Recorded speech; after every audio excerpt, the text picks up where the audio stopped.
Dear students, today we will talk about other intestinal disorder. मुख्तलिफ किस्म के disorder हैं इंटेस्टाइन के अंदर जो कि हम डिस्कस करेंगे। First of all we have acute mesenteric ischemia.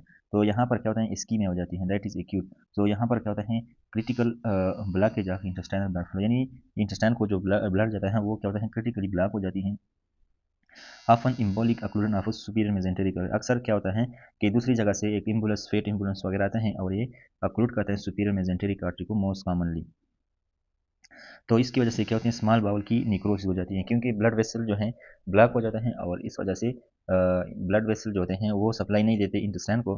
And that blood vessel is most commonly superior mesenteric artery. तो ब्लड वेसल जब इंटेस्टाइन को सप्लाई नहीं देती तो इस वजह से हमारे पास क्या होती है, निक्रोसिस हो जाती है। So we have necrosis as shown in the diagram. This is the necrosis that has occurred. This is the necrosis that has been occurred because of the decreased blood supply to the small intestine. So ये जो है decreased blood supply की वजह से necrosis जो है हुआ है। Then we have one important thing कि abdominal pain out of proportion to physical finding. Physical finding इतना ज़्यादा नहीं होगा जितना abdominal pain होता है। तो physical finding इतनी ज़्यादा नहीं होती जितना abdominal pain होता है। में सी रेड या करंट जेली स्टूल होगा। इसमें जो है ये इंपॉर्टेंट पॉइंट है कि रेड करंट जेली स्टूल होगा। इसमें क्या होगा, currant jelly stool, that is very very important with respect to exam. Risk factor कौन से हैं, एट्रियल फिब्रिलेशन की वजह से हो सकता है। एट्रियल फिब्रिलेशन में क्या होता है, इम्बोलिज्म बन जाता है, ब्लड स्टेसिस होती है, तो इस वजह से ये इम्बोलिज्म एक जगह से दूसरी जगह जाते हैं। पेरिफेरल आर्टीरियल डिजीज, अभी अभी रिसेंट एमआई हुआ है या कंजस्टिव हार्ट फेलियर हुआ है। सो इस इन डिजीज़ की वजह से हमारे पास एक्यूट मेजेंटेरिक इस्कीमिया हो सकता है। Atrial fibrillation peripheral arterial disease हो सकते हैं, रिसेंटेमा या CHF।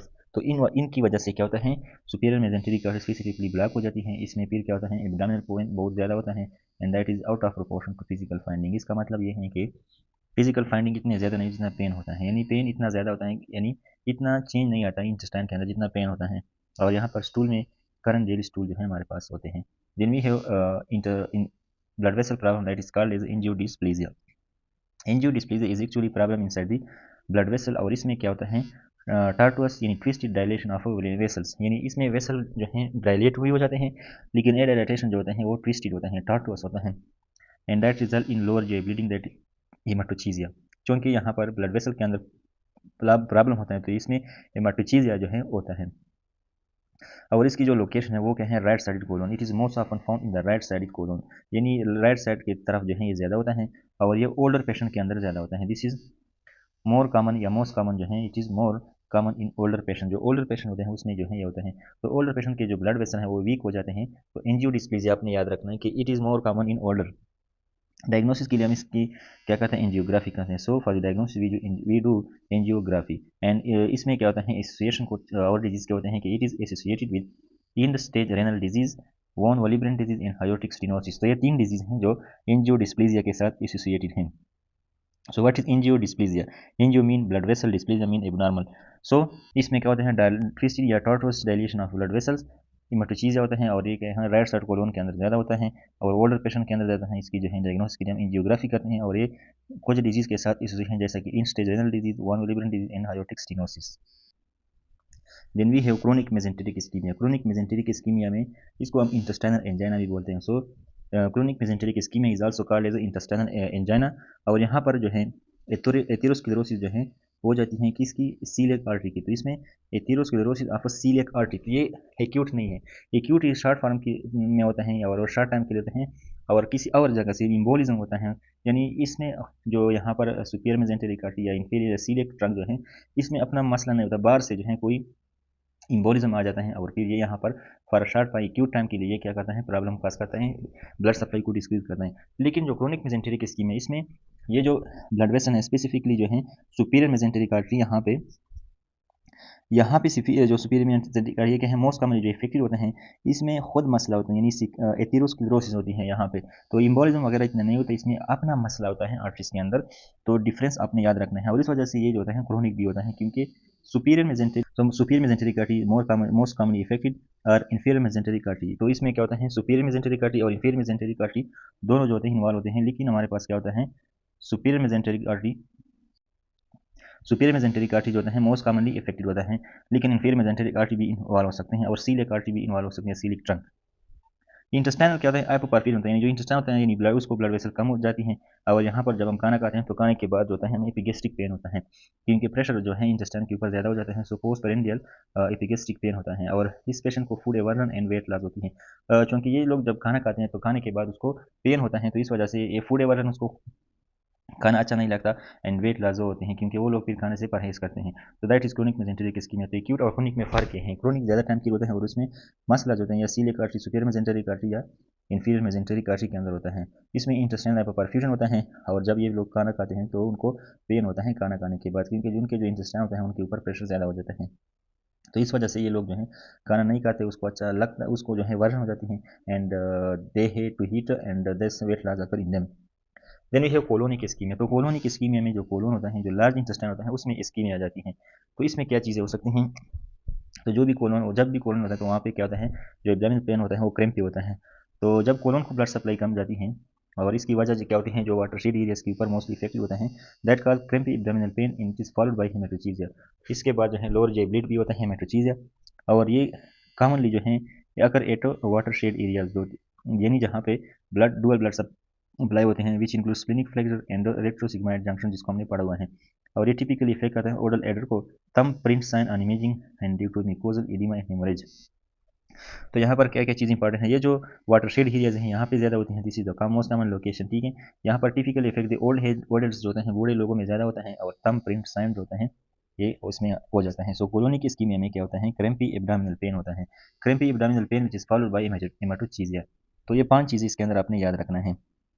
कोलोनिक इस्कीमिया में आपने क्या याद रखना है, crampy abdominal pain which is followed by haematochezia, commonly watershed areas के ऊपर ज़्यादा होता है, जो कि स्प्लेनिक एंड रेट्रोसिग्मोइड जंक्शन यहाँ पर होता है, और ये ओल्डर एडल्ट्स में ज़्यादा होता है। तम प्रिंट साइन जो है, आप गूगल पे जाके तस्वीर देख सकते हैं, तम की तरह जो है इमेजिंग होता है, और ये मिकोजा की इडिमा और इमरेज की वजह से होता है।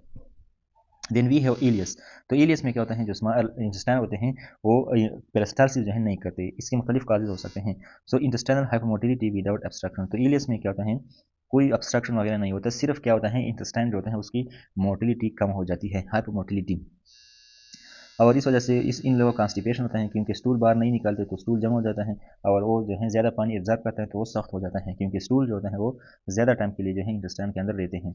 And decrease flatus. और इसमें क्या होता है, फ्लेटस कम होता है, यानी उसकी जो हवा है वो ज़्यादा नहीं निकलती। डिस्टेंडिंग टिम्पेनिक एब्डामन होता है with decrease bowel sound. Bowel sounds कम होते हैं, वो इसलिए कम होते हैं क्योंकि ये हाइपोमोटिलिटीज में होती हैं, जो इंटेस्टाइन्स होते हैं वो मूवमेंट ज़्यादा नहीं करते, तो इस वजह से साउंड ज़्यादा प्रोड्यूस नहीं करते, तो बावल साउंड डिक्रीज होते हैं। और इसमें डिस्टेंड या टिम्पेनिक जो है एब्डामन होता है, एब्डामन डिस्टेंड होता है। अब इसके काजेज जो हैं कौन कौन से हैं, एब्डामिनल सर्जरी, जब हम एब्डामिनल सर्जरी करते हैं तो सर्जरी के बाद जो है इलियस जो है कॉमन है। ओपिएट्स जो होते हैं ये हमारे पास क्या है, हाइपोकिलीमिया, सेप्सिस। तो ये हमें 4 काज आपने याद रखने हैं कम अज़ कम। एब्डामिनल सर्जरीज, ठीक है, एब्डामिनल सर्जरीज हैं, ओपिएट्स हैं, हाइपोकैलीमिया और सेप्सिस। तो ये चीज़ें आपने याद रखने हैं। अब यहाँ पर जो होते हैं no transition zone imaging, imaging में कोई ट्रांजिशन जोन नहीं होता, यानी हमें कुछ इस तरह नजर नहीं आता कि एक जगह एब्डामिनल है एक जगह नॉर्मल है, क्योंकि ये हाइपोमोटिलिटी डिसऑर्डर है। ट्रीटमेंट में हम क्या देते हैं, बाउल अरेस्ट देते हैं, इलेक्ट्रोलाइट करेक्शन करते हैं, या जैसे कि फॉर एग्जांपल अगर हाइपोकैलीमिया काज है तो इसके लिए जो है पोटाशियम सप्लीमेंटेशन देते हैं, ठीक है। तो इलेक्ट्रोलाइट्स जो हैं इसकी सब करेक्शन करते हैं। कोलिनर्जिक ड्रग्स होते हैं एक स्टिमुलेट करते हैं स्मॉल इंटेस्टाइनल मोटिलिटी। तो कोलिनर्जिक ड्रग्स हम देते हैं क्योंकि ये ड्रग्स होते हैं इंटेस्टाइन को, की मूवमेंट को इंक्रीज करते हैं। So this is ileus. Then we have necrotising enterocolitis. तो यहाँ पर क्या होते हैं, इसमें निक्रोसिस हो जाती है स्मॉल इंटेस्टाइनल म्यूकोजा की, ठीक है। और इसकी मोस्ट कॉमन लोकेशन है टर्मिनल हेलियम। तो इसमें क्या होता है, इसको डिस्कस कर लेते हैं। सबसे पहले it is seen in premature formula fit infants with immature immune system, यानी निक्रोटाइजिंग इंटीरोकोलाइटस जो होता है बच्चों में होता है, इन्फेंट्स में होता है, और वो इन्फेंट जो अपने टाइम से यानी 40 वीक से जो है पहले पैदा होते हैं, यानी प्रीमेच्योर, यानी मतलब 37, अगर हम इसकी डिफिनेशन तो that are born before 37 week. तो प्रीमेच्योर, और वो बच्चे जिनको जो कि फार्मूला फेल है, जिनको हम फार्मूला जैसे कि लैक्टोजन वगैरह हम देते हैं, और इसमें इम्यून सिस्टम जो होता है इमेच्योर होता है, तो उनमें निक्रोसिस ऑफ स्मॉल इंटेस्टाइन निक्रोजा हो जाती है। So there is necrosis of intestinal mucosa most commonly terminal ileum and the proximal colon. जो इसमें मोस्ट कॉमन लोकेशन जो होता है कोलोन, यानी हेलियोसिकल जंक्शन जो होता है इसके आसपास का एरिया जो है इसकी निक्रोसिस हो जाती है। और इसमें निमाटोसिस जो है इंटेस्टाइनलिस होती है, यानी जो इंटेस्टाइन होता है इसमें हवा बढ़ जाती है, जैसा कि दिखाया गया है एरो इन बी। नीमो पेराटोनियम, हवा जो होती है हमारे पास क्या होती है, पेराटोनियम के अंदर जाती है। सो नीमो पेराटोनियम आल्सो अकर और हमारे पास जो है पोर्टल वेनस गैस ये हमारे पास हो जाती हैं। सो हवा जो है पेरिटोनियम के अंदर भी जाती हैं। और यहाँ पर ये क्या है हमारे पास ये नीचे जो होता है इसमें फ्लूइड होता है और ऊपर जो है हवा होती है। तो that are the air and gas present at the same time and that is pneumatosis intestinalis. Then we have proctitis. Proctitis में क्या होता है, प्रोक्टाइटिस में इन्फ्लेमेशन ऑफ यहाँ पर जो होता है रेक्टल म्यूकोजा। सो प्रोक्टाइटिस क्या है, it is inflammation of rectal mucosa usually associated है विद इन्फेक्शन जैसे कि gonorrhoea, chlamydia, campylobacter, shigella and salmonella, HSV and cytomegalovirus. तो दीज आर इन्फेक्शन इस तरह एबीडी इन्फ्लेमेटरी बाउल डिजीज या रेडिएशन के साथ क्या है एसोसिएटेड हैं। यानी इन चीज़ों की वजह से प्रोक्टाइटिस इन इन्फ्लेमेशन ऑफ रेक्टल म्यूकोजा हो जाती है। पेशेंट क्या करते हैं, टिनिसमस करते हैं, यानी वो स्टूल के लिए जाता है, बैठ जाता है, फोर्स लगाते हैं लेकिन वो स्टूल नहीं करता। This is called as a tenesmus. So the frequent urge to go to bathroom but is unable to do the stool. Rectal bleeding होती है एंड रेक्टल पेन होता है। So tenesmus, rectal bleeding and rectal pain ये चीज़ें होती हैं। अगर हम इसकी डायग्नोसिस करें तो डायग्नोसिस के लिए हम उसकी जो रेक्टम है उसको देखते हैं मशीन या दूरबीन के जरिए से, दैट इज प्रोक्टोस्कोपी। और इसमें इन्फ्लेम्ड रेक्टल म्यूकोजा में नजर आता है। So proctoscopy reveal inflamed rectal mucosa. Ulcer या वेसिकल होते हैं in the case of HSV. अगर एचएसवी इन्फेक्शन हो तो इसमें क्या होते हैं, अल्सर एंड वेसिकल हमारे पास नजर आएंगे। रेक्टल वे स्वेब जो होते हैं, अगर हम इसकी रेक्टल स्वेब देखें, are use to detect the infection aetiology. So हमारे पास अगर रेक्टल स्वेब जो होते हैं वो हम यूज़ करते हैं ताकि हमें पता चले कि इन्फेक्शियस काज हैं कि नहीं है। तो proctitis is the inflammation of rectal mucosa, इसमें इंपॉर्टेंट ये चीज़ है। और ये हमारे पास इन्फेक्शन आईबीडी एंड रेडिएशन के साथ एसोसिएटेड हैं। और यहाँ पर इसमें symptoms mainly tenesmus, bleeding, rectal bleeding और रेक्टल जो है पेन हमारे पास होता है। डायग्नोसिस के लिए प्रोक्टोस्कोपी करते हैं और इसमें इन्फ्लेम रेक्टल म्यूकोजा में नजर आता है। Then we have small bowel obstruction.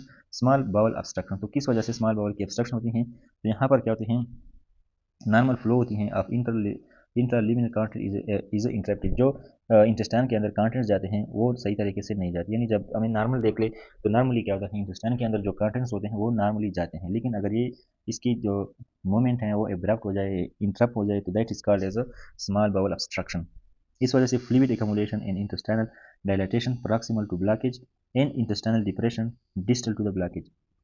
तो फर्स्ट कर एक जगह पे ब्लॉकेज हुआ है, इसके आगे यानी प्रॉक्सिमल क्या होता है, इंटेस्टाइन डायलेट हो जाता है और इसके पीछे इंटेस्टाइन जो होता है वो क्या होता है, डीकम्प्रेस हो जाता है। सही, ठीक है, तो इसको हम क्या बोलते हैं, small bowel obstruction.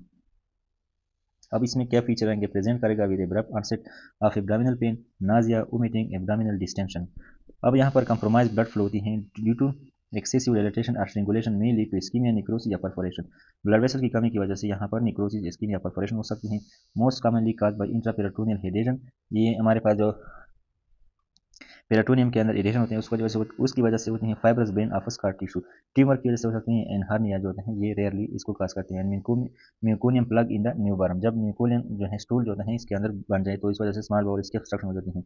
And that is called as meconium ileus, कि म्यूकोनियम जब इंटेस्टाइन को ब्लॉक करते हैं तो that is called meconium ileus. Upright abdominal X-rays show here fluid level.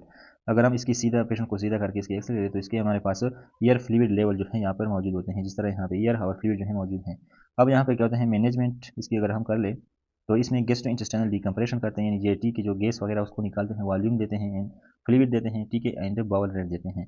फिर स्मॉल इंटेस्टाइनल बैक्टीरिया ग्रोथ, जो स्मॉल इंटेस्टाइन के अंदर नॉर्मली बैक्टीरिया मौजूद हैं, लेकिन अगर ये ज़्यादा हो जाए that is called as a small intestine bacteria overgrowth. So abnormal bacteria overgrowth in small intestine. Normally, low bacterial colony are present, but when it is increased, this is called as small intestine bacterial overgrowth. Risk factor इसमें हमारे पास pH के में अंदर change आते हैं, जैसे कि crucial PPI use की वजह से। एनाटॉमिकल हमारे पास small bowel obstruction, adhesion, fistula, gastric bypass surgery या ब्लाइंड और लूप की वजह से स्मॉल बाउल बैक्टीरियल ओवरग्रोथ हो सकते हैं। डिसमोटिलिटी जैसे कि गैस्ट्रोपेरेसिस, इम्यून मीडिएटेड जैसे कि high deficiency and HIV. So these are the risk factor for small intestine bacterial overgrowth. इसमें जो क्लिनिकल फीचर होंगे इसमें प्रेजेंट करेगा with bloating, flatulence, abdominal pain, chronic watery diarrhoea होगा, माल अब्जॉर्प्शन जैसे कि most commonly vitamin B12 malabsorption in severe cases. Diagnosis इसके अगर हम करें तो इसमें कार्बोहाइड्रेट ब्रीथ टेस्ट या स्मॉल बाउल जो है कल्चर हम इसमें करते हैं। So this small intestine bacterial overgrowth.